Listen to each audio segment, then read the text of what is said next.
Yeah, so here's what I'm working on. Made a video of these today and showing you guys some stuff. Cold day in South Dakota, so good day to be in the shop working. Yeah, this is my setup and how I assembled them. I got 38 parts there, be covering 400 feet of feed bunk. These some project that'll stay right on the farm. Something we dreamt up. So give you guys a couple pointers on this on the Mach 3 sheet cam and via CAD and get you into some stuff. A little Amazon cheapie here. It actually works pretty good. So once these are 5/8 rods that fit in the saddle, and so they're actually made for a cable to go through there, so they'll have a cable guide that's 5/8 outside and a 1/2 inch cable run through the center. And so to make assembling these a little easier, just go in there and use that attachment on the drill, and that just knocks that burr off enough where these just slid right in. And I did pretty good on them. I oversized them just a little bit to where I wouldn't have to worry about binding when I was jigging them up and clamping them down. So, you know, these are 625. I think it was at like 0.6. I should actually look. But I was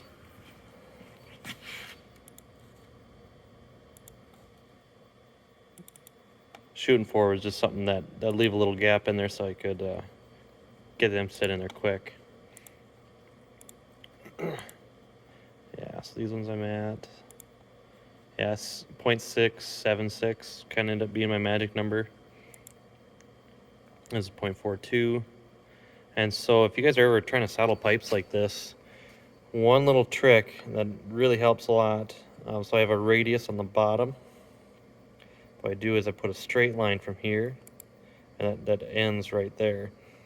So when that drops into that pipe, usually when that plasma comes around the edge, you'll get just a touch of taper when it comes around. So if you're moved over, that taper just kind of seems to not bother, and it'll sit a little nicer in there. So I did slot the top a little bit on this side here, just because there's variations in all this. There's variations in the taper and everything else. So this one's kind of got a little straight line here so it misses the radius of when it swings over. So here's the radius, and so I got plenty of clearance for when it does pivot off of this bolt. So when it swings, it's got plenty of room for that pipe to miss as it comes down into the saddle. There's our pipe. Diameter's right here. And so when we're coming down, we gotta go straight over. Yeah. So there's our clearance right there. I'm in ViaCAD with this now too, and this is the one anything with precision parts I use ViaCAD for, just so I can be really precise and always come back and have references. I use this one, and I also use Inkscape for the art stuff. I try to stay away from that, but I get suckered into some art once in a while. And so here's a little bit on my remnant, how I do that. Been working on this job for days, and cutting odd stuff out of it. Had some brackets that I cut out here before, and I was able to come back in and save that file and drop back in and not really waste a bunch of material. So there's what I cut yesterday, and this was cut last week. So I go through and I number my plates when I can, and then when the plates are cut, they go up on this rack. This is one I had built last winter. This rack, got some 4-inch I-beam on the bottom, 4-inch C-channel, and it goes to 2.5 by 2.5 3/16. The tie plates are all 3/8, and 5/8 bolts on the front. On the back here, I did the same thing: 1/4-inch plate, 1/2-inch bolt. These are 2 by 2 square tube on the back. Figure I could put it away from the wall a little bit and still leave room for the lathe and the iron worker back here, and then have some remnant storage on the back for my stock. So that's, what do we got here? W6, 15-pound I-beam. I just ran 3 of them. And then laid these down in the plasma table and just did a series of holes in all of them and then just welded them up. There's pad feet underneath, little gussets there. As far as material storage goes, this has been really, really nice to be able to do some vertical storage. Got a triple mast forklift, so no problem reaching the top. And haven't had any issues with it. I got thinner stuff on pallets, which makes it pretty nice. And get down here, I got some heavier stuff. I got some inch on the bottom, 3/4. And so I'll have to move that inch out of there and get a sheet of half in there. And I got a couple sheets of 3/8 I just got in yesterday. So all them sheets I have up there are, once I cut into them like this, a lot of times I'll just throw them up there as mostly a skeleton, but once they get about this far, they're hard to pick up. So what I'll probably do is I'll just, I got to a point here where I can just true this one up and, leave a little bit of usable material, but not much. But as I'm doing this, I'll go in here and I'll do individual save jobs. So I can do, I want to make sure I save this one first. So I just call this sheet, each sheet will have a name. So this is kind of my first 1/4 inch sheet. I got started doing this process, and this sheet's called 25-1, so it's 0.25 thick, sheet number 1. So if I get into more than one sheet, I can go 25-2, 3, 4 down the line, and then I can also have other remnant sheets labeled by their thickness as well. And so like the 3/4, I'd call that one 75-1, and the 1 would be 1-1, and I just do it by the material. So it'll make a nice little way to stay organized, and then I can always jump back in and drop a new part, and then have it to where I'm right up against my old cuts. That's the way I do that. I do have these tabs welded to my slats. I did do a reference down this edge too. Right or wrong, this is my corner that's 0. I was kind of maybe backwards to some ways that things are done. I've been thinking about moving my 0 over to the other side, because I typically park the plasma head over here in the extra space. So I've been considering changing this to 0 and using this end of the table, but see how it goes. So that's what I got for you today.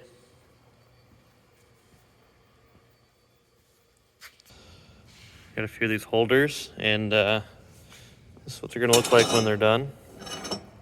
Yesterday went through and plasma cut all these out. Got the rods cut. The 2 rods get welded in. So these are for feedlot for the feeder cattle. These go in the fence line bunks. So here's the uprights that are in those bunks, and those rods that are welded in get held in with a drop-in flat iron. And so the thought behind this is we're gonna put this below the bottom cable, and this will saddle right on this pipe, and then this pipe will run inside the bunk, and that'll be keeps the heads down and keeps the wild ones in. Right now there's a couple that have been getting out, which is typical, and so this will kind of take care of that problem. So I kind of get a little system figured out here, and quick little jig. Just a chunk of square tube is all that my jig is, and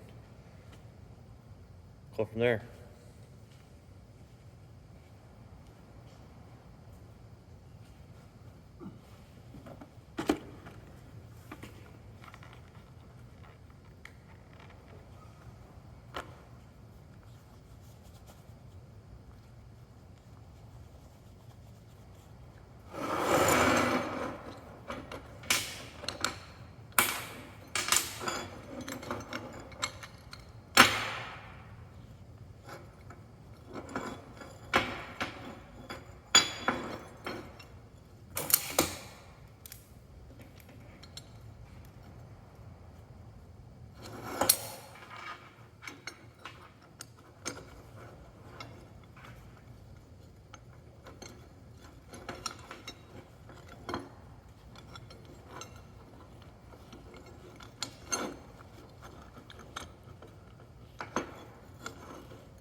Well, that should be it.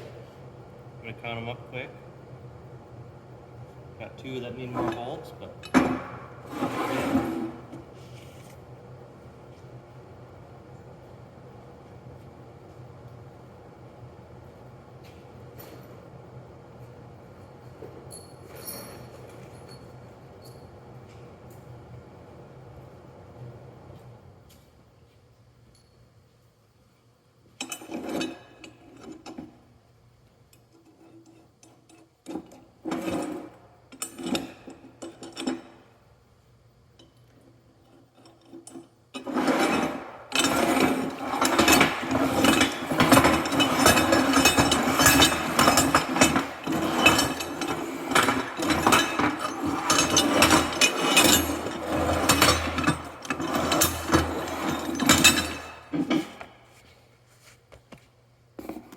all right, there's 38 of them.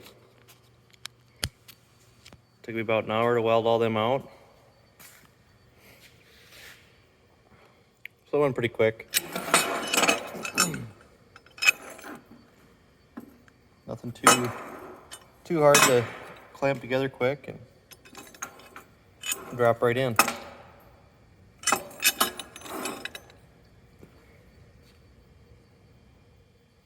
we just got a cold day out there today with some pretty high winds, so we'll end up putting them up probably Monday or something like that.